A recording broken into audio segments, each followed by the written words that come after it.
KBS 1라디오 라이브 비상대책위원회 라이브 비상대책위원회 2부 시작합니다. 코로나19 상황실로 이어갑니다. 4월 3일 금요일 코로나19 확진자는 어제보다 86명 늘었습니다. 코로나19 확진자가 나온 지 74일 만에 10,000명을 넘었습니다. 이 중에 60% 6,021명은 완치됐습니다. 이런 가운데 한국의 재난 대응 방식을 일본인들도 부러워하고 있다, 이런 얘기가 들립니다. 일본 언론들도 계속 기사를 쓰고 있고요. 우리가 매일 몇 번씩 당연하게 생각하고 받고 있는 긴급 재난 문자 있지 않습니까? 그런데 이 재난 문자에 대해서 일본 네티즌 사이에서 재조명되고 있어요. 실시간 상황을 빨리 전해주니 안심되고 좋을 것 같다, 부럽다, 이런 내용이 많습니다. 그런데 최근에는 몇몇 우리 언론에서 일부 시민들이 재난 문자에 대한 피로감 호소하고 있다, 이런 보도 종종 접하셨죠? 재난 문자요? 네. 귀찮은 사람도 있지만 숨김없이 있는 그대로 알려주는 재난 문자에 감사해 하는 사람들도, 그런 사람들이 더 많다고 합니다. 그리고 현장에서 오늘도 열심히 뛰고 있는 우리 의료진들에게 감사의 말씀 다시 한번 전합니다. 감사합니다. 5430님, 새아이와 함께 3개월째 방학하며 사회적 거리두기 너무 잘 실천 중이세요. 감사합니다. 이런 분들 보면 제가 대신 막 감사하다는 얘기가 나옵니다. 집이 1층이어서 거실 창밖으로 봄을 느끼네요. 다시 오지 않을 아이들과의 시간이 되도록 엄마가 악마로 버럭하지 않도록 노력 중인데 잘 안 되네요. 가끔 버럭버럭 할 수도 있죠. 네, 너무 참지 마세요. 주 기자님 팬인데 요즘 라디오 진행 너무 잘하시는 것 같아요. 너무나 아니고 그냥 겨우겨우 해 나가고 있습니다. 걱정해요. 매일 실수를 해가지고요. 오늘도 실수했네. 오길수님, 부부의 세계는 김희애, 법의 세계는 추미애, 이런 말씀 하셨습니다. 퀴즈 관련된 문자네요. 2861님, 정답은 1번 대구 세탁소집 셋째 딸이었습니다. 이렇게 좀 깊이 알고 있는 분도 있습니다. 4월 3일입니다. 오늘은 제주 4.3 희생자 추념일입니다. 제주도에서는 제삿날이 거의 다 똑같다고 합니다. 그래서 4월이 너무 가슴 아픈데요. 이 사건을 기억하자, 이런 뜻을 담아 비영리 단체 제주 다크 투어를 운영하고 있는 백가윤 대표 만나보겠습니다. 대표님 안녕하세요. 네, 안녕하세요. 오늘 4.3 사건 72주년 추념식이 열렸습니다. 네, 그렇죠. 네. 그 제주에서는 72주년 4.3 추념식이 평화공원에서 오늘 열렸는데요. 말씀하신 대로요. 네. 문재인 대통령이 2년마다 참석하시겠다는 약속을 지켜서 올해도 참석을 하셨습니다. 네. 그래서 현직 대통령 가운데는 임기 중에 처음으로 두 번째로 참석을 하신 거고요. 그 전에는요? 네. 그 전에는 이제 오셨던 분이 노무현 대통령, 이렇게 얘기할 수가 있을 거고요. 그 전에 그러면 이명박 대통령, 박근혜 대통령은 안 오셨어요? 네, 현직 대통령 가운데는 노무현 대통령과 문재인 대통령만 참석을 하셨어요. 네.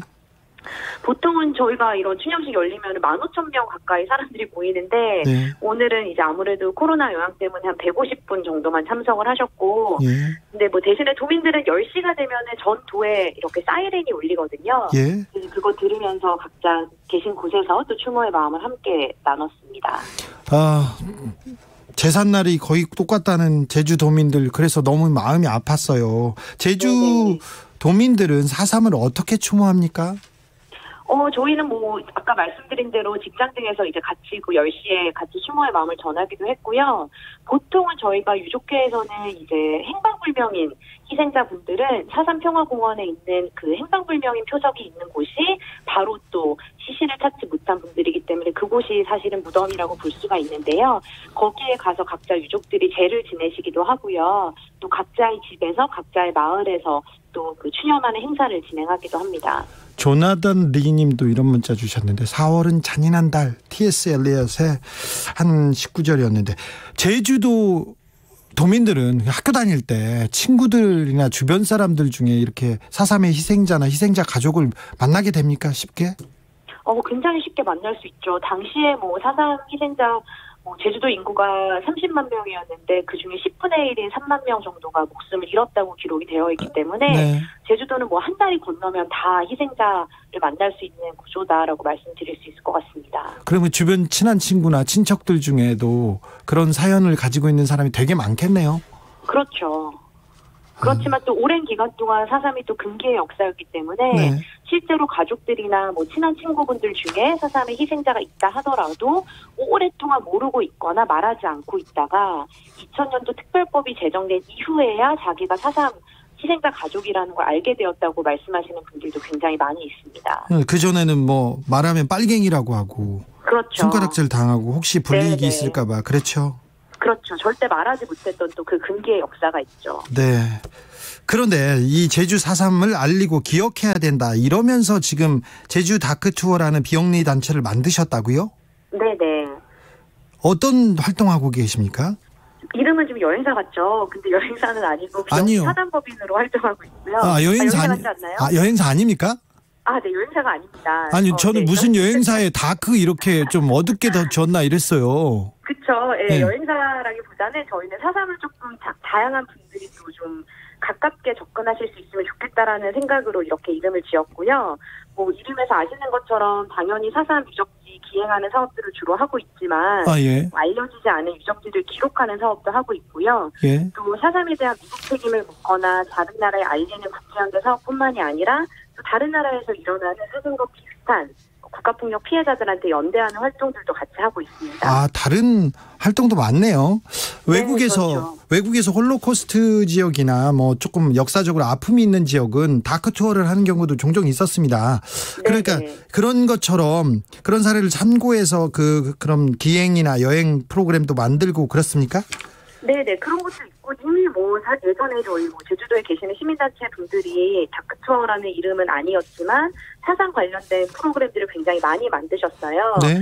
그런데 이제 어쨌거나 일반인들이 이제 내려왔을 때 어디서부터 방문을 해야 될지 조금 난감한 경우가 많은데, 그런 분들이 조금 더 편하게 같이 돌아볼 수 있는 그런 프로그램으로 만들어 나가고 있습니다. 그러면 코로나19로 네. 다크 투어 기행도 좀 타격을 입었겠네요. 그렇죠. 아무래도, 네. 그 코로나 때문에는 저희가 많은 분들을 모시고 함께 다니는 기행 같은 거는 지금 진행하지 못하고 있습니다. 네.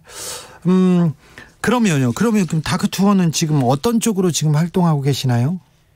저희는 그래서 지금은 좀 내실을 가지는 시간으로 가지려고 하는데요. 제주도에 600개에서 800개 정도 4.3 유적지가 있다라고 기록이 되어 있습니다. 예. 기획에는 발 딛는 곳곳마다가 다 4.3 유적지라는 뜻인데요. 이제 그곳들을 좀 알려지지 않은 곳들을 찾아가서 기록하고 또 이런 현장을 남기는 사업들을 요즘에는 좀 진행하고 있습니다. 제주 4.3이 어떤 사건인지도 모르는 사람들이 너무 많습니다. 네. 그래서 그분들한테는 어떻게 설명해야 되는지 좀 알려주세요. 아무래도 여행을 기획하고 있기 때문에 명쾌하게 그렇죠. 설명할 것으로 생각돼서 물어봅니다. 네, 4.3이 사실은 한 단어로 설명하기가 굉장히 어려워요. 네. 왜냐하면 그 특별법의 그 정의에 따라도 47년도 3월 1일 3.1절 발포 사건부터 54년도 9월 21일 한라산 금종령이 해제됐을까지의 7년 7개월 기간 동안 긴 시간 동안에 일어났던 사건이기 때문에 한 단어로 정의하기는 어려운데요. 보통 저희가 탄압의 시기, 항쟁의 시기, 대학살의 시기로 좀 나눠서 이야기를 합니다. 당시 47년도 3월 1일 3.1절 기념 집회에서 당시 3만 명의 사람들이 모여서 우리 힘으로 통일을 하겠다, 네. 독립을 이뤄내겠다라는 목소리를 모으고 같이 집회를 하다가 당시 미군정 경찰의 탄압이 시작이 됐고 그 발포 사건으로 인해서 6명이 죽고 8명이 부상당하는 사건이 4.3의 시작이라고 이야기를 합니다. 네. 그리고 이제 너무 탄압을 받다 보니 도저히 이렇게 못 살겠다 싶어서 1년이 지난 48년도 4월 3일 우리가 추념하는 이 4월 3일에 당시 무장대, 인민유격대가 봉기를 일으키게 되죠. 주된 메시지는 남한만의 단독 선거를 반대하고 경찰의 탄압을 규탄한다라는 이 두 가지 슬로건을 가지고 봉기를 일으키게 되는데요. 안타깝게도 그 결과 미군정과 당시 이제 수립된 대한민국 정부가 당시 제주도민들을 탄압하게 되면서 앞에서 말씀드린 대로 제주도 인구의 10%에 해당하는 3만여 명이 학살당하는 끔찍한 사건이 일어나게 됩니다. 네. 역사 현장에 제가 서 있는 것 같습니다. 제주 4.3 공원에 갔을 때 네. 그 너무 많은 그 희생자의 이름이 그렇죠. 네, 가슴을 막 짓눌렀던 그런 기억이 다 네. 새록새록 기억납니다. 그런데 지금 대표님께서 이렇게 하니까 지금 투어를 지금 여행을 지금 가고 있는 것 같아요. 설명 듣는 것 같습니다. 마키 7165님 다크 투어 여행인데 왠지 울면서 여행할 듯합니다. 이런 문자 주셨어요. 실제로 같이 여행하면서 울거나 뭐 아파하는 사람들 그런 분들의 후기도 많을 것 같아요. 네, 되게 뭐 당연히 마음 아픈 사건이고 한국 전쟁을 제외하고는 한국 현대사에서 가장 많은 민간인이 희생당한 게 사실 이 제주 4.3인데요. 네. 근데 사실은 뭐 오신 분들이 저희는 너무 마음 아프다, 제주도민들 너무 불쌍하다, 많이 죽었다 이것만 생각하고 가시는 거를 원하진 않고요. 예. 그렇다면 나중에 돌아갔을 때 지금 현재 일어나고 있는 이름은 제주 4.3이 아니지만 4.3과 비슷한 형태의 국가폭력을 막기 위해서 우리는 지금 뭘 할 수 있을까 이런 것들을 좀 같이 고민해 주시면 좋겠다는 말씀을 또 함께 드립니다. 그렇습니다. 제주의 아픔이지만 이게 제주가 아니라 여수에도 있었고요. 순천에도 있었고 마산에도 있었고 대구에서도 있고 광주에서도 있었지 않습니까? 그리고 지금도 이어지고요. 영화 지슬이라는 영화가 있었는데 네네. 보고 너무 일주일째 가슴이 아팠던 기억은 있습니다. 네. 4958님 이런 문자 주셨어요. 4.3 사건이 치유되기를 바라는 마음입니다. 코로나가 지나가면 더 아름다운 제주가 되기를 기원합니다. 그래야 우리 다크 투어도 이렇게 좀 잘 될 거 아니에요. 조선사랑님은 이런 문자 주셨어요. 다크 투어 한글로 지었으면 더 좋았을 것 같은데 막 이런 분들 많을 거예요. 네, 많이 계세요. 네, 4.3을 우리가 현재도 기억하고 절대 잊지 말아야 되는 이유는 뭐라고 생각하십니까? 저는 4.3이 사실 70년 전에 일어난 단순한 사건이 아니라 현재 진행형이라고 이야기를 하는 이유가 있다라고 생각을 합니다. 여전히 배보상 문제라거나 기사를 통해서 많이 보셨겠지만 당시에 불법 군사 재판을 받은 분들에 대한 군법회의 무효화 문제라거나 트라우마 치유 같은 거는 아직까지도 계속되고 있는 해결돼야 되는 과제이기 때문에 좀 이런 것들을 같이 노력해서 해결해 나가야 되는 필요가 있다라고 생각을 하고요. 또 지금 4.3도 아까 말씀드렸지만 4.3 당장 우리나라에서 군인들이 총을 쏴서 사람들을 죽이는 일이 더 이상은 일어나고 있지는 않지만 이와 비슷한 일들이 전 세계 각지에서 일어나고 있거든요. 네. 4.3을 제대로 기억하는 것이 또 다른 이름의 4.3을 막을 수 있는 단초가 되지 않을까라는 생각을 갖고 있습니다. 네, 근데 다크 투어 이렇게 또 의미, 역사 이렇게 얘기만 하면 사람들이 재미없어서 아이고 무거워서 안 갈래 이런 사람도 있어요. 그런데 어디 방문합니까? 이 동네에는 어떤 의미가 있고 얼마나 아름답다 이런 것도 좀 소개해 주세요. 그래야 좀 여행사에 호객이 될 것 같아요. 네, 맞아요. 오셨을 때 근데 제주는 어디든 발걸음 닿는 데마다 또 예쁘기도 하기 때문에 아름답잖아요. 네, 또 거기서 또 그 마음을 또 치유하고 돌아가시는 분들도 많이 계신 것 같아요. 그렇죠. 네. 자, 어디 가면 뭐가 좋다, 어떤 의미가 있다 좀 소개해 주세요. 네, 저희 홈페이지에 오시면 다양한 코스가 소개되어 있긴 한데요. 대부분에 오시는 분들이 4.3 전 처음 접해봐서 잘 모르겠어요라는 분들이 제일 많으세요. 네. 그런 분들은 꼭 반드시 4.3 평화공원을 꼭 방문해 주시기를 저는 부탁드리고요. 네, 일단 거기부터 시작해서. 네, 거기가 사실 기본으로 개념을 잡을 수 있는 곳이기 때문에요. 네. 그리고 순이 삼촌의 배경으로도 잘 알려진 북촌마을도 꼭 방문해 보시면 좋을 것 같습니다. 네. 그런데 올해는 특히 한국전쟁이 일어난 지 70년 되는 해예요. 네. 그래서 이 제주도에서도 한국전쟁 관련된 유적들이 많이 있는데요. 한국전쟁이 제주도에서는 4.3의 아까 7년 7개월의 기간 동안에 일어난 일이고 그렇기 때문에 또 4.3과 연관해서 제주도에서는 한국전쟁을 봐야 되는 것 같습니다. 네. 예를 들면 육지보도연맹 사건처럼 제주도에는 예비검속이라는 사건이 있었는데요. 그 예비검속 학살통이 서다로름 같은 데를 좀 방문해 보신다거나 네. 올해는 그런 곳들을 좀 방문해 보시는 것도 좀 의미가 있을 것 같아요. 알겠습니다. 조현정님 다크 투어 한글로 하면 4.3 기억여행 어떨까요? 이런 의견도 주셨고요. 2580님은 전 세계인들이 알아야 될 내용이기 때문에 제목을 다크 투어로 정한 것도 같아요. 좋은 것 같습니다. 이런 의견도 있습니다. 외국인도 좀 많이 옵니까? 네, 저희가 외국인들 대상으로 한 기획도 진행을 하고 있는데요. 네.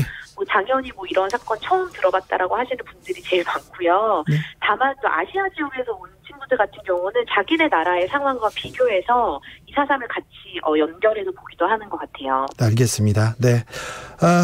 코로나19 상황이 끝나면 바로 제주 내려가서 한번 찾아뵙겠습니다. 네, 꼭 놀러 오세요. 감사합니다. 지금까지 제주 다크투 백가윤 대표였습니다. 감사합니다. 네, 감사합니다.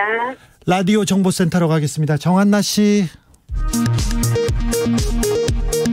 중앙방역대책본부는 코로나19 국내 확진자는 모두 만 62명이며 이 가운데 59.8%가 격리 해제돼 완치율이 60%에 육박한다고 밝혔습니다.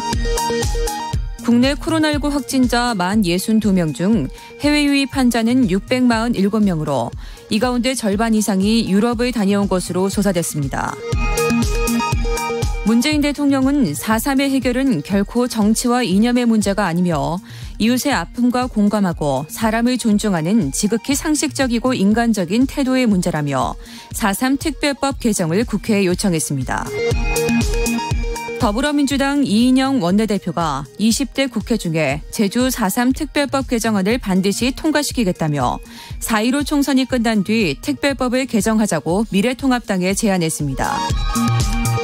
황교안 대표의 N번방 관련 발언이 논란이 됐던 미래통합당이 비례대표 전담 위성정당인 미래한국당과 함께 텔레그램 N번방 근절 공동 태스크포스를 구성했습니다. 국제신용평가사 피치가 코로나19 여파로 올해 한국 경제가 역성장할 것으로 전망했습니다. 우리나라 외환 보유액이 지난달 89억 달러 넘게 줄어들어 글로벌 금융위기 이후 최대폭 감소를 기록했습니다. 특히 유가증권 감소폭이 큰 것으로 나타났습니다. 정부가 코로나19로 인한 기업 도산 등을 막기 위해 대기업을 포함해 모든 업종에 자금을 지원하겠다고 밝혔습니다.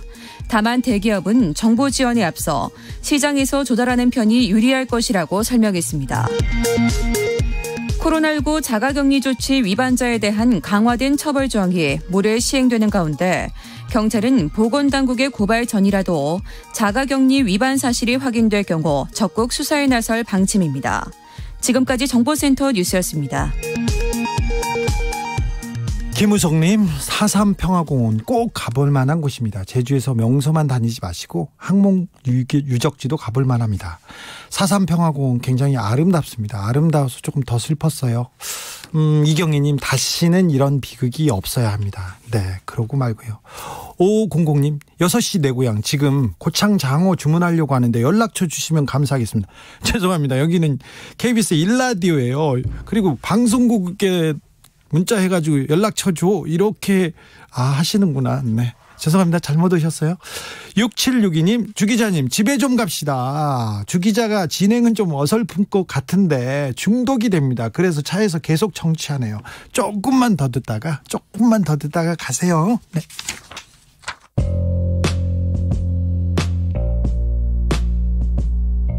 당신의 저녁은 예전 같진 않겠지만 계속 똑똑해진다.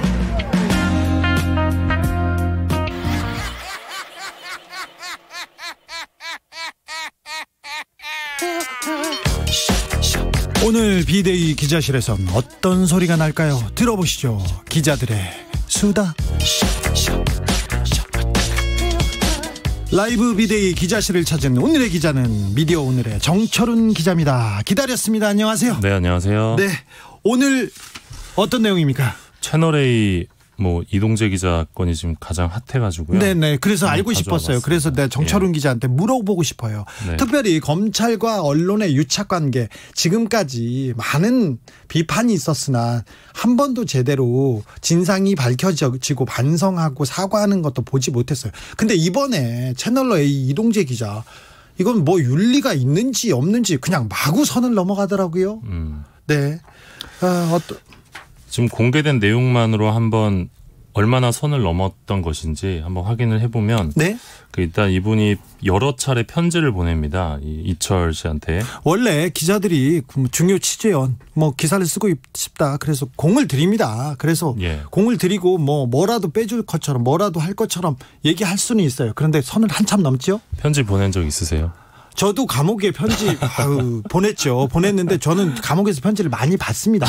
네, 제가 저기 사법팔극이라고 재판받는 법 책을 써가지고요. 교도소에서는 굉장히 인기가 있어서 많이 받습니다. 네, 그 편지를 통해서 각종 회유와 협박을 하는데요. 예컨대 이런 대목이 있습니다. 대표님도 카드가 있을 것입니다. 그 카드는 언론사와 조율의 세상에 나올 때 가장 효과가 있습니다. 이는 가족의 실형 선고를 막는 데 적절한 카드가 될 것입니다.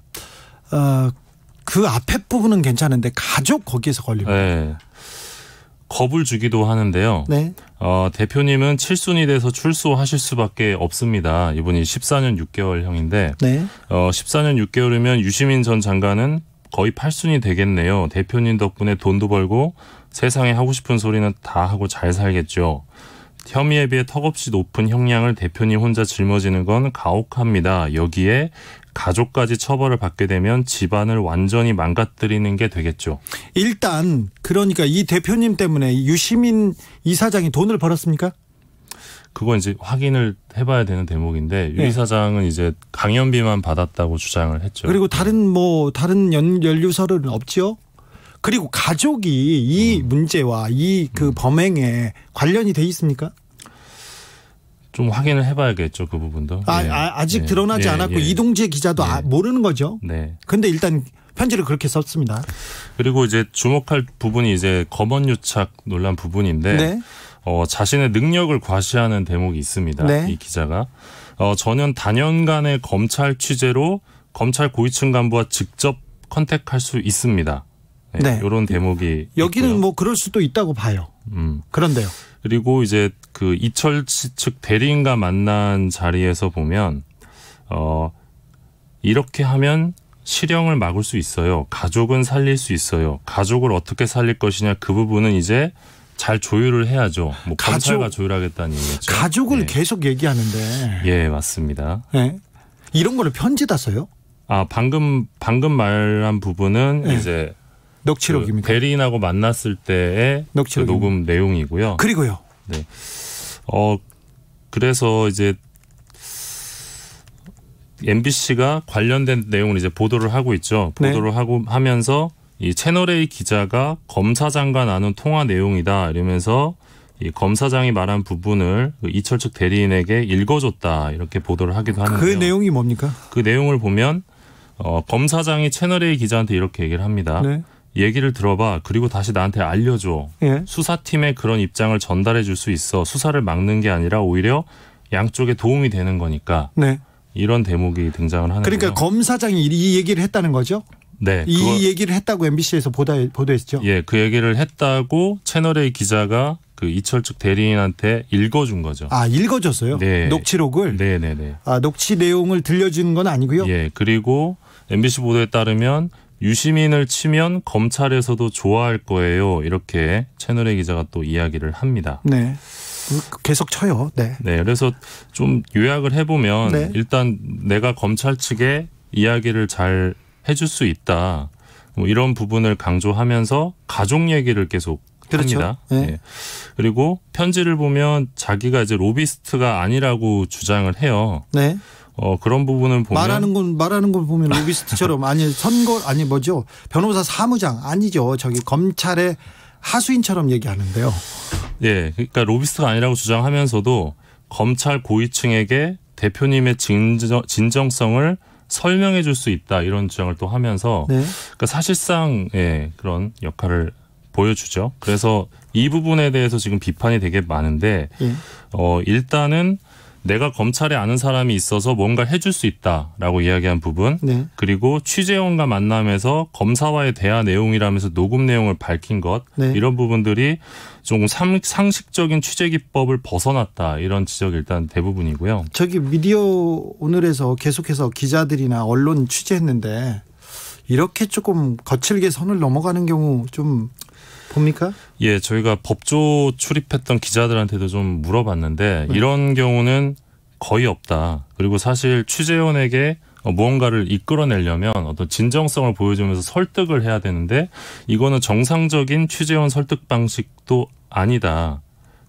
네, 이런 지적을 들을 수 있었습니다. 네, 그리고 검찰 출입 기자들이 좀 자성의 목소리를 내고 이 문제에 대해서는 언론의 자존심 그리고 채널A의 자존심이 걸린 문제이기 때문에 조금 진상규명하자 이렇게 언론에서 목소리를 내야 되는데 언론 단체도 한마디도 안 하고 검찰 출입 기자들 한마디도 안 하는데 뭐 하는지 잘 모르겠습니다. 9516님 기자 맞나요? 검사인가요? 기자인가요? 기자가 검사 일도 하나 보네요. 막 이렇게 비난합니다. 예, 비판합니다. 그리고 지금 현재 이 채널A 기자랑 그 검사장으로 네. 등장하는 분이 있는데 실제로 음성 파일이 있는지 없는지도 좀 불분명한 상황이어서 아직 불분명합니까? 예, 그래서 만약 녹취가 없는데 채널A 기자가 취재를 위해서 거짓말했다라고 네. 한다면 더 심각한 문제다 이런 지적도 나오고 있습니다. 지금 근데 채널A 측에서도 그렇고 그 현직 검사장도 그렇고 둘 다 나는 이 통화를 한 적이 없다. 예, 그리고 맞습니다. 이 관련된 얘기를 나눈 적이 없다고 채널A 기자도 채널A 쪽에서도 얘기하고 현직 검사장도 얘기하고 있습니다. 예, 맞습니다. 그러면 채널A에서 이 사람 취재를 하려고 다 거짓말을 했다는 말입니까? 자기네들은? 그렇게 볼 수도 있는데 만약에 네. 그 부분이 맞다면 이제 취재 윤리를 넘어서 이제 좀 법 위반으로도 볼 수 있지 않냐. 그러니까 변호사법 위반에 해당한다는 이야기도 있고 지금 강요죄가 성립될 수 있다 이런 지적도 있거든요. 변호사들 네. 사이에서. 네. 그래서 지금 굉장히 적지 않은 파문이 일어난 것만은 분명해 보입니다. 지금. 예. 근데 MBC가 그 채널A 기자와 검사와의 녹취를 그러니까 둘이 통화한 내역이든지 말한 녹취를 가지고 있다는 겁니까? 아니라는 겁니까? 그건 지금 확인이 안 되고 있는데 현재까지 보도로는 음성 파일이 공개되진 않았습니다.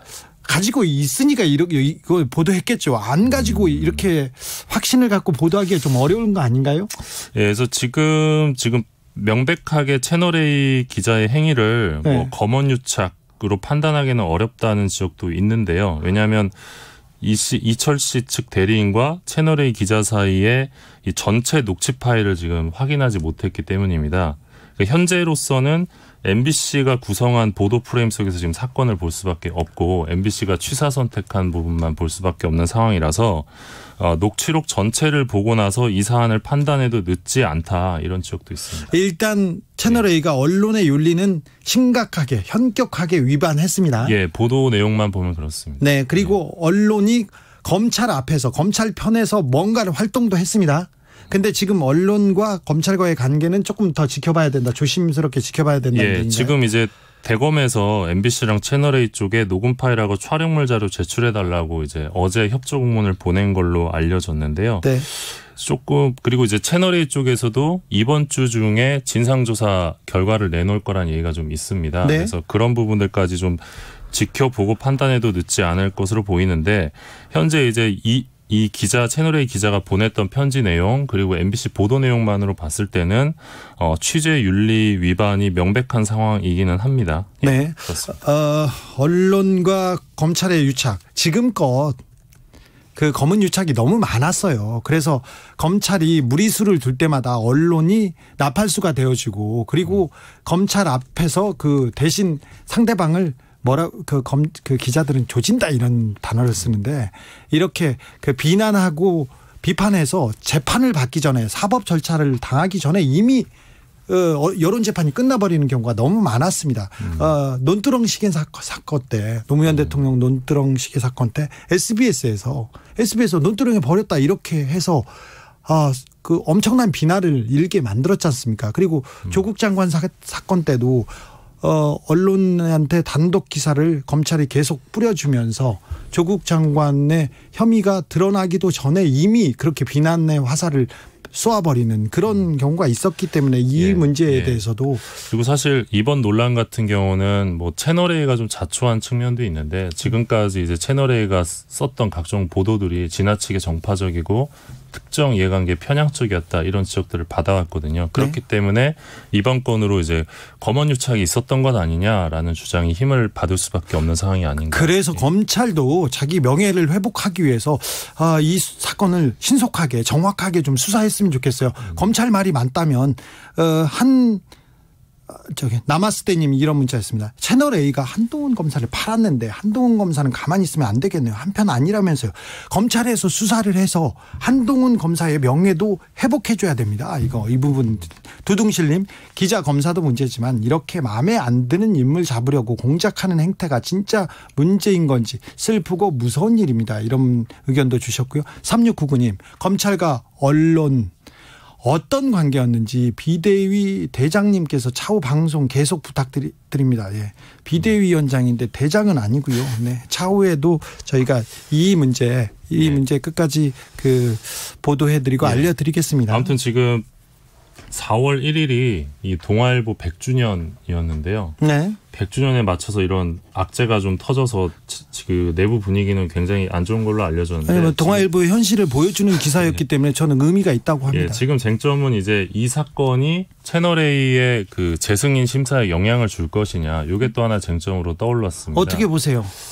일단 방통위 쪽에 물어보니까 의견은 다양할 수는 있는데 영향을 줄 수 있다는 의견도 있는데 어떤 경우냐면 만약에 이 건이 이제 기자 개인의 일탈이다. 기자가 특종을 너무 의식했던 기자 개인의 일탈로 결론이 나면 재승인에 영향을 줄 수는 없을 것 같은데 만약에 사회부장이나 그 윗선의 지시나 어떤 공조가 있었다면 이거는 영향을 줄 수도 있을 것으로 보인다는 전망이 있습니다. 그래서 채널A에서 황급히 개인의 일탈로 지금 선을 긋고 있죠? 예, 그래서 지금 언론 시민단체 쪽에서는 이대로는 절대 채널A 재승인을 해줘서는 안 된다. 이번 사건의 진상을 밝힌 다음에 그 결과를 이번 재승인 심사에 반영해야 된다. 이런 주장도 나오고 있습니다. 채널A도 채널A인데 TV조선 있지 않습니까? 지난 시간에 우리가 공공성을 해야 한다는 그런 공적 책임이 부족하다. 예. 그런 문제로 지금 TV조선의 재승인이 지금 아직 나지 않은 상황이기 때문에 이 문제까지 변수가 될 것으로 보입니다. 박병주님, 다시 태어나라 채널A, 이런 의견 주셨습니다. 언론계도 좀 할 일이 있는데요. 이번 기회를 통해서 언론의 관행이나 취재 방식에 대한 어떤 기본적인 기준에 대해서 논쟁하고 합의한 다음에 그 부분을 일반 뉴스 소비자에게 공개 동의를 구하는 과정. 그렇습니다. 필요하다. 네. 이런 쪽도 있습니다. 언론의 윤리. 이번에는 언론의 자성을 좀 촉구합니다. 네, 김용찬님, 만약에 검찰 수뇌부와 채널A 경영진 간의 담합이라면 심각합니다. 엄청 심각하죠. 근데 그런 일이 종종 있었기 때문에 이번 기회에 사실관계를 명확하게 밝히는 게 필요하다고 봅니다. 6663님, 언제쯤 검찰이나 언론이 국회의원들이 제자리를 잡은 나라에 살게 될까요?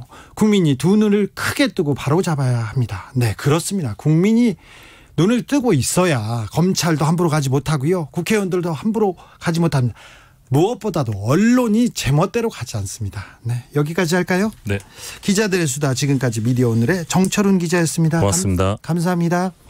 교통정보센터로 가겠습니다. 김은아 씨. 네, 조금만 더 마음의 여유 갖고 안전운전 하셔야겠는데요. 곳곳에서 사고가 났습니다. 강변북로 구리 방향 동작대교에서 반포대교 사이 4차로에서 사고가 나 마포대교부터 암사대교까지 가는데 1시간 50분 정도 걸리고요. 이전에 가양대교에서 양화대교까지 막히고 있습니다. 동부간선도로 성수분기점 방향 창동 차량기지 부근 1차로에서 사고가 났는데요. 수락지하차도부터 월계 1교까지 정체가 더 심해지면서 이 구간 지나는데 25분 정도 걸리고 있습니다. 의정부 방향 월계 1교에서 녹천교 사이에 있던 고장난 차는 처리됐지만 성수분기점부터 노원교까지 가는데 1시간 10분 정도 걸리고요. 평택제천고속도로 제천 쪽인데요. 평택터널 부근 1차로에서 승용차 사고를 처리하고 있어 일대 정체가 심합니다. KBS 교통정보센터였습니다.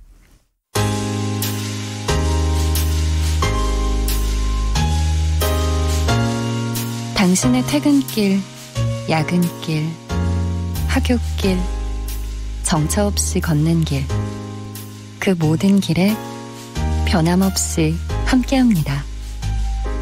KBS 1라디오 라이브 비상대책위원회.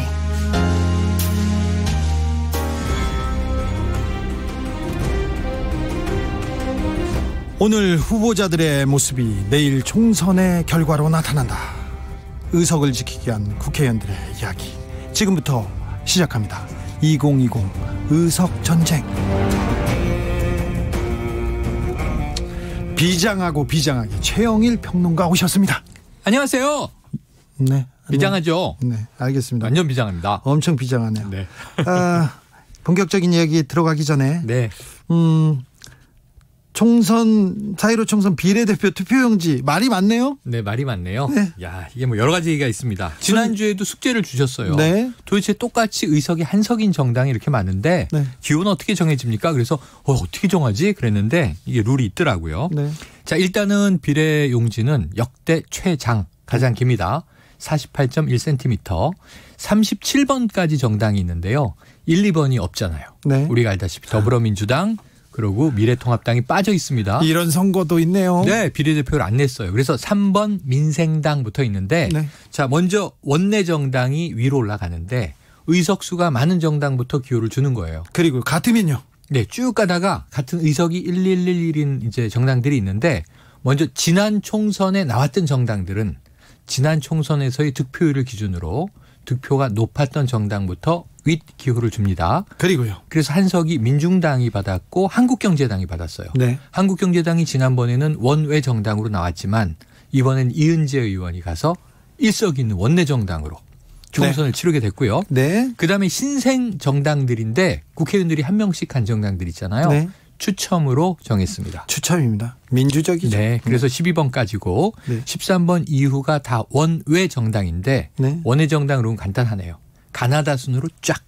가나다. 네. 근데 13번에 코리아 당이 있어요. 네. 그러니까 가나다라며 코리아는 가나다가 위가 아니잖아요. 네. 네. 그래서 제가 물어봤더니 네. 선관위 답은 원래 정식 명칭은 가자 코리아인데 네. 약칭을 써서 가자를 빼고 코리아. 그렇게 깊은 뜻이 있었네요. 네네. 잘 보셔야 됩니다. 근데 길어도 기표는 몇 군데만 할 수 있다? 단 한 군데만 할 수 있다. 네. 그러니까 이 정당들이 다 뭐지? 그리고 이름에 혹하셔서 혹시 표 하나 딱 주시면 안 돼요. 코리아당은 제가 이 내용을 보니까 북진통일을 주장하는 반공정당이에요. 네. 네, 뭐 나름의 각각에다 소신들이 있는 거죠. 2020년에 북진통일. 네. 네. 그리고 쭉 내려가다 보면 이게 미래민주당이라고 있어요. 네. 이 미래당하고 민주당하고 합친 건가? 근데 여긴 또 특이해요. 잔재를 청산하겠다. 이런 정당인데 미래민주당입니다. 새누리당이 있습니다. 새누리당이 있고요. 신한국당도 있어요? 네네. 여러분들이 아시는 과거의 그 새누리당 아닙니다. 네. 다른 새누리당이고요.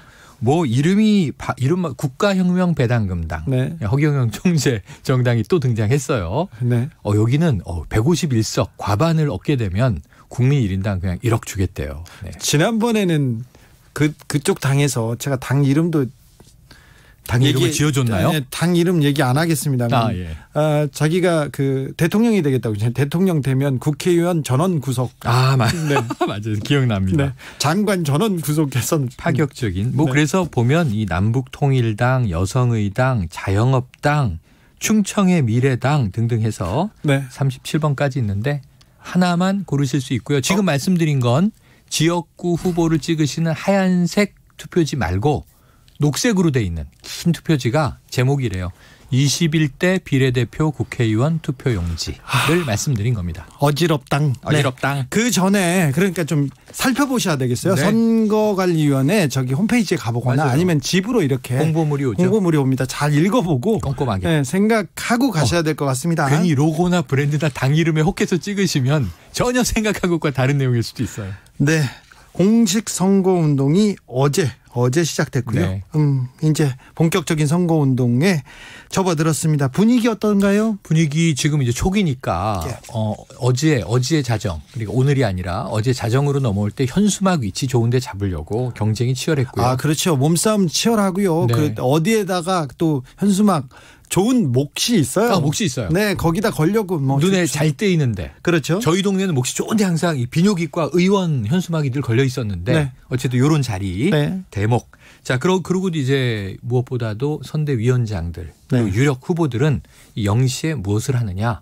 자, 이제 이낙연 후보. 사실은 또 이제 선대위원장이죠. 네. 시장을 방문했습니다. 네. 상인들과 인사로 시작을 했고 그러면 이제 제1야당 이 미래통합당의 황교안 대표 어디로 갔느냐? 광화문으로 갔습니다. 광장으로. 예, 피켓팅 먼저 했습니다. 네. 그 구호가 있죠. 이 지금 여당인 더불어민주당은 국민을 지키겠습니다. 지켜내겠습니다. 네. 이거고요. 네. 코로나19 분위기가 좀 묻어 있습니다. 미래통합당은 바꿔야 산다. 그 바꿔야 산다는 자유당 때 비슷한 구가 있었죠. 네. 못 살겠다. 갈아보자. 그러니까 갈아봤자 별 수 없다. 구간이 명관이다. 네. 이런 이제 옛날 고도 생각나는 나름 또 레트로예요. 네. 그래서 아주 치열한 선거가 지금 이틀째 진행 중입니다. 평론가님, 네. 8341님 네. 이런 질문을 하셨어요. 비례 투표용 용지 접어도 되나요? 접으면 이렇게 좀 묻어 나올까 봐. 이렇게 묻으면 무효가 돼요. 네. 그러니까 기표를 동그란 기표를 하시고 예. 그 인주 스탬프를 잘 찍으시고 호 말려서 근데 어차피 접어서 넣어야 돼요. 네. 그냥 길게 이렇게 넣지는 않거든요. 네. 접어서 넣는데 접을 때 절대 묻지 않게. 네. 네. 예, 접는 법이 있는데 이 부분은 또 저 평론가님한테 우리가 접는 법 가지고 와서 좀 설명해 드릴게요. 그건 제가 유튜브로 해드릴게요. 아, 그래요? 눈으로 보셔야지 어떻게 그걸 말로 합니까? 그렇죠. 네. 네. 여기 보이는 유튜브로도 되는데. 근데 유튜브 안 하는데 이걸 보여드리려면 또 유튜브를 개설해야 되겠네요. 네. 네. 4년 후 총선에서 하겠습니다. 미래통합당 황교안 대표가 계속 그 선거 네. 유세를 나서고 있습니다. 네네. 발언이 할 때마다 이렇게 화제가 됩니다. 뭐 이것도 이제 아마 미래통합당은 악마의 편집이다 뭐 이럴 수 있어요. 언론이 왜 우리를 안 도와주는 거냐 그럴 수 있어요. 그런데 이 황교안 대표가 N번방 사건 이야기를 하면서 네. 이런 디지털 성범죄의 범죄자들은 엄벌에 처해야 한다. 이런 메시지도 말씀하신 게 맞아요. 네. 근데 하지만 지금 여기 가담했던 회원, 유료 회원들 다 공범으로 해야 되는 거 아니냐 이런 여론이 높은데 네. 뭐냐면 단순히 호기심만으로 들어갔던 사람들은 좀 선처를 생각해야 되는 거 아니냐라는 취지 이야기를 했는데 그 방이 호기심으로 들어갈 수 있는 방이 아니잖아요. 그러니까 이 이야기 자체가 이미 경찰이 누누이 이야기한 게 저 우연히 들어갔어요. 이런 이제 이 글들이 많았단 말이죠. 네. 회원으로 추정되는 사람들의 글이죠. 네. SNS에. 네. 경찰은 우연히 들어갈 수 있는 구조의 방이 아니다. 그런데 네. 황교안 대표가 그런 걸 모르고 이렇게 얘기했을 수는 없어요. 제가 보기에는 모르신 거 아닐까요? 아니요. 노림수가 있는 거 아닐까요? 노림수가 있을까요? 예. 아닌가요? 그럼 지금 대략 여기에 참여했던 회원 수가 중복을 생각하지 않으면 이 보도는 26만 명이잖아요. 네. 추리면 뭐 6만 명이다, 2만 명이다 여러 가지 설이 있는데 그건 나와봐야 하는 거고 우선은 회원은 26만 명. 이 표로 인식을 했다? 아니 26만 명이 아니라 네. 더 많은 사람들 있지 않습니까? 네, 네. 특별히 남성, 젊은 층 남성. 아니 뭐 그런 거 볼 수도 있지 않느냐 이렇게 너무 과한 거 아니냐 이렇게 얘기하는 말할 수 없는 그런 그 성인지 감수성 없는 샤이 마초 그런 사람들을 위해서 조금 던진 거 아닌가 이런 생각은 그랬을까요? 아닌가요? 근데 그러기에는 당 내부에서 예를 들면 신보라 의원 같은 경우에도 이거 호기심만으로 들어갈 수 있는 방이 아니다. 이거 선처가 없어야 되는 일이다. 그래서 당내에서도 반론이 나오고 그랬어요. 결국 뭐라고 얘기를 했냐면 아주 이 양형의 참작에서 여러 가지 사유를 잘 봐야 한다는 일반론적인 이야기였다. 이렇게 한 발 물러섰습니다. 네. 아무튼 그 발언도 발언이지만 이거보다 저는 더 충격받은 게 있어요. 네. 이게 뭐냐면 그 아까 제가 말씀드린 48.1cm, 네. 50cm에 가까운 이 비례대표 투표용지 이야기를 하면서 이 정도 길입니다. 그거보다 더 길어요. 50cm인데요? 아니 더 길어요. 그 정도. 네네. 네, 대략 그 정도. 근데 이제 그 정도 50cm라고 치자고요. 키 작은 사람은 들 수도 없을 만큼. 그러니까 이제 여당이 잘못해서 정부가 잘못해서 당이 난립해서 투표용지가 길어졌다라는 한탄을 하면서 결국은 경제와 삼권 분립을 파탄낸 정부 때문에 키 작은 사람은 들 수도 없는 투표용지가 등장했다는데 과장법으로 그냥 얘기한 거겠죠. 과장법. 네. 저도 과장법. 근데 그 정도는 얘기할 수 제가 있는 거 아닌가요? 어젯밤에 KBS 1TV 밤에 더 라이브에 왔더니 여기서 최욱 씨가 본인이 키가 작다고 생각하시나 봐요. 키가 작다 크다는 상대적인 거잖아요. 옛날에 누가 얘기했던 것처럼 뭐 180이 하는 루저다. 그럼 전 루저인데 아니에요. 전 키가 크다고 생각하고 살고 있어요. 근데 최욱 씨가 제가 키가 작은데 들어보겠습니다. 투표용지가 잘 들리더라고요. 그래서 그건 별 문제가 없는 걸로. 황 대표님이 조금 과장하신 걸로 정리하면 좋을 것 같습니다. 과장법이죠. 네. 그리고 이렇게 당이 많아진 건 정부 여당의 이 문제라기보다는 정치권이 혼탁해서일 수도 있고 또 어떤 분들은 아니 이게 뭐 긴 거야? 37번까지 있는데 이 터키나 인도 같은 데 가보세요. 100개도 나와요. 뭐 이런 얘기 하신 분도 있어요. 알겠습니다. 근데 아무튼 뭐 과장법이고 그냥 단순 얘기인데 뭐 제 친구들도 엄청 흥분하더라고요. 아유, 왜 그런지 모르겠어요. 그래 흥분하지 말자고요. 랄랄라님 베이징입니다. 오늘 재외국민 투표했어요. 아유, 훌륭하십니다. 외국에서 투표하는 일 쉽지 않은데 나라를 이렇게 생각하시는 거예요. 특히 코로나19 사태. 네. 이동도 어렵고. 외국에 나가서도 나라를 이렇게 사랑하는 마음 때문에 우리나라가 지금 이 정도 되는 것 같습니다. 랄라라님 애국자 인증. 엄마는 엄마다님 길긴 깊디다. 3번 접어야겠더라고요. 네, 그렇죠. 21대 총선 초박빙적. 격전지 몇 곳 이렇게 살펴주십시오. 격전지 많아요. 근데 지금 여기 우리 작가님이 뽑아놓으신 게요. 자, 서울 동대문구 을 여기 이제 격전은 격전이에요. 더불어민주당 장경태 후보, 미래통합당 이해훈 후보. 그리고 무소속의 민병두 후보 있습니다. 맞습니다. 무소속의 민병두 후보. 원래는 이제 민병두 의원이 현역 의원이었죠. 네. 자, 서울 송파구 을 더불어민주당 최재성 후보, 미래통합당 배현진 후보. 근데 또 어떻습니까? 좀 분위기가?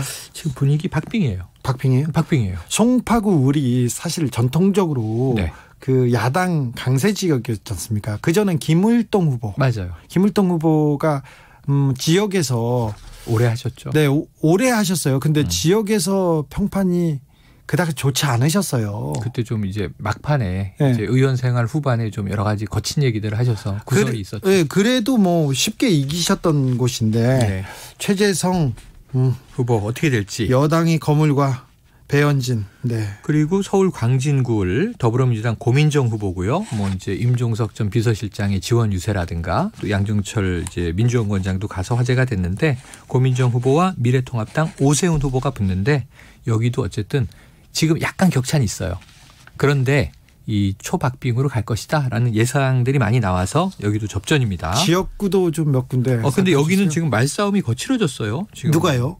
서로요? 후보 간에. 지금 예를 들면 오세훈 후보는 이 여권의 유력 인사들이 쭉 이제 지원 유세로 오니까 아기 캥거루가 생각이 납니다. 정치 신인인데 자기 힘으로 선거를 치르지 못하고 이제 거물들이 도와줘야 선거 치르는 거 아니냐라는 비판을 했어요. 네, 또 이제 거기에 대해서 이제 저 여권에서도 거센 얘기가 나왔습니다. 네. 뭐냐면 이제 저 떠돌아다니는 후보 아니냐 이런 또 비하 발언이 나왔고요. 부산 영남의 전체적인 판세는 어떻습니까? 부산 영남 쪽 정치적인 판세는 일단은 TK는 지금 김부겸 의원 있지 않습니까? 네. 근데 이제 살아남을 수 있을까? 조금 이제 물음표가 찍히고 있는데 어쨌든 뭐 대권 후보까지 본인이 선언하면서 나름 이제 지금 노력하고 있으니까 뚜껑을 열어봐야 알겠고요. PK는 조금 팽팽합니다. 사실 의원 수는 지금 압도적으로 야권 보수층이 많지만 지금 지난 지방선거 때는 민주당이 또 이 광역과 기초를 압승을 했거든요. 팽팽하다고 얘기하는데 저는 근데 근데 미래통합당에 굉장히 강세가 보인다고 얼마 전까지 분석하던 그 분석을 조금 믿게 되던데요. 아니, 그러니까 PK 지역은 이 경제가 많이 어려워지고 하면서 조금 여당 지지가 많이 돌아섰다라는 이 관측이 최근까지 지속적으로 나왔어요. 근데 이제 이번 이 총선을 앞두고 코로나19 사태 등 막판에 어느 정도 민주당이 선전할 수 있을까? 몇 석 정도를 이제 얻어올 수 있을까? 관건이긴 합니다. 저는 당연히 보수층이 유리한 지역이다라고 봅니다. PK 근데 이제 PK가 TK보다는 민주당 입장에선 한번 드라이브를 걸어볼 만한 가치가 있는 거죠.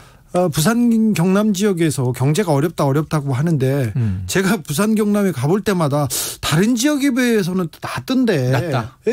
나은 게 보이던데 왜 저는 주로 상공인들을 만나봐서 그런가? 부산 너무 힘들다고 하시더라고요. 아니 우리나라 사람들은요. 혼자서 거울 보고 고스톱 쳐도 이렇다고 하는 사람들 그런 분들 많습니다. 그러니까 일단 경제가 좋다 이런 얘기 들어본 적 있어요? 없어요. 80년대 이후로 거의 어렵다. 없어요. 선거 때만 되면 더 어려운데. 항상 IMF보다 어렵다는 얘기는 종종 들었죠. 네, 그렇습니다. 진영 S님. 그런데 근데 부산 재밌는 데가 이현주 의원 영도 여기가 지금 이 더불어민주당 후보와 나름 또 접점 팽팽해요. 완전 해볼 만합니다. 진영 S님 처음에는 60cm 정도 될 것 같다고 하다가 40 몇 cm면 많이 짧아졌구만 뭐 이분 비례대표 처음에 66cm 된다 그랬거든요. 근데 정당이 좀 빠졌고 50cm 넘는다 그랬는데 50cm가 안 넘어서 줄었다고 느끼는 분도 있으실 겁니다. 팩트더님. A매치 때 결과 모르듯이요. 총선도 마찬가지예요. 맞아요. 맞습니다. 전문가라고 선거 때 맨날 떠드는 사람들 있지 않습니까? 여론조사 판세라고 막 들고 막 흔드는 사람들 있잖아요. 나중에 보면 참 부끄러운 일 많아요. 정말 중요한 접전 지역을 말씀드릴게요. 그래요? 뭐 대구 수성구 을 여긴 더불어민주당 이상식 후보, 미래통합당 이인선 후보, 무소속 홍준표 후보가 팽팽해요. 3파전이 3파전. 근데 더불어민주당도 이 세 명의 3파전에 들어갔어요? 만만치가 않아요. 그래요? 더불어민주당도 비슷비슷해요. 그래요? 네, 홍준표 후보가 좀 이제 이인선 통합당 후보에게 밀렸다가 올라갔다 하는데 시속 게임을 하는데 더불어민주당 후보도 상당히 팽팽합니다. 근데 제일 중요한 건 동작을이에요. 그래요? 제일 격전지 같아 보입니까? 동작을 누구예요? 나경원 이 후보가 현역 의원 후보하고 이수진 전 부장판사. 네. 지금 이 민주당의 더불어민주당 후보입니다. 네. 접전이에요. 팽팽해요. 근데 제가 왜 동작을이 팽팽하다고 말씀드리냐면 네. 청취자 여러분 다 공감하시겠지만 가장 관심 지역은 어디냐면 우리 지역이에요. 우리 동네. 네. 동작을이 저희 동네거든요. 그래요? 그러니까 저는 동작을에서 누가 되나 이게 궁금한 거죠. 중요한 동네 사시네요. 네, 나름 격전지입니다. 네. 네, 알겠습니다. 지지님, 투표용지 길고 짧은 게 뭐가 중요합니까? 정치의 대중화이고 소수의 목소리가 많아지는 게 좋은 거죠. 그렇습니다. 맞아요. 소수의 목소리는 많아져야 되고요. 그리고 정치권에서 귀 기울여야 합니다. 월드뽀미님입니다. 자가격리하는 분들은 투표 어떻게 하나요? 네, 궁금하네요. 중앙선관위원회에서 자가격리자들 따로 모아서 투표할 수 있는 투표소를 시도별로 한두 곳 설치하는 방안을 맞아요. 검토하고 맞습니다. 있습니다. 그러니 네. 이 부분 세심한 데까지 신경 쓰고 최대한 있습니다. 참정권을 지켜낸다. 네. 제일 중요한 게 이 지금 대부분 오늘자 12일 남았다 이렇게 얘기하시는데 아니에요. 지금 일주일 남았어요. 그렇죠. 4월 10일이면 사전투표 시작이고 10일, 11일 사전투표가 시작됩니다. 네, 그렇기 때문에 저는 이건 일주일 싸움이다. 네. 12일도 길다. 네. 그런데 일주일 동안 그럼 뭐가 제일 이 선거 판도를 바꿀 수 있는 변수냐? 마지막 일주일에 판도를 바꿀 만한 변수는 뭡니까? 항상 뭐가 나왔냐면 자살골이 나오면 위험해집니다. 네. 그러니까 지금 뭐 상대보다 우위를 점하려고 노력을 다 하지만 네. 실수를 줄여야 사고를 치지 않는 게 더 중요하다. 네. 이때 자살골 하나 나오면 지지율이 훅 빠지거든요. 네. 그래서 여야 모두 정말 몸조심을 하시면서 또 상대에 대해서 합리적인 공략을 하시기를 권고드리고요.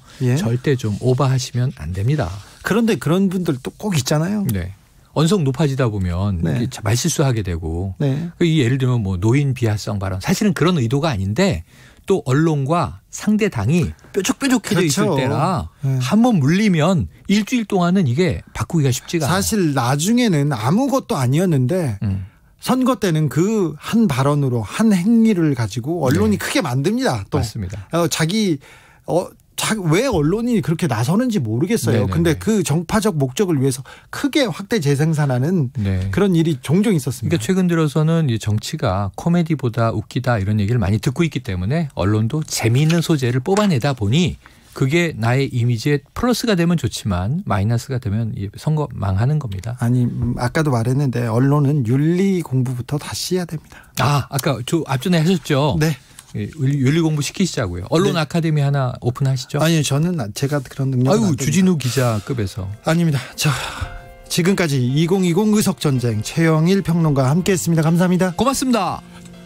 0419님, 투표용지가 아무리 길어도 난 마음에 드는 후보를 지정했어요. 많이 공부했답니다. 그날이 기다려지네요. 잘하셨습니다. 훌륭하십니다. 토이의 리셋 들으면서 오늘 라이브 비데이 마무리하겠습니다. 퀴즈 정답은 1번 추미애였습니다. 모바일 커피 쿠폰 받으실 분은 라이브 비데이 홈페이지에서 확인하시고요. 내일은 비데이 스페셜이 방송됩니다. 저는 월요일 오후 5시 5분에 돌아옵니다. 지금까지 주진우였습니다. 저는 조금 있다가 아닌 밤중에 주진우입니다에서 다시 뵙겠습니다. 감사합니다. 여기가 난 어딘지 모르겠어. 자 떠나야 해. 길을 나서야 해. 어딜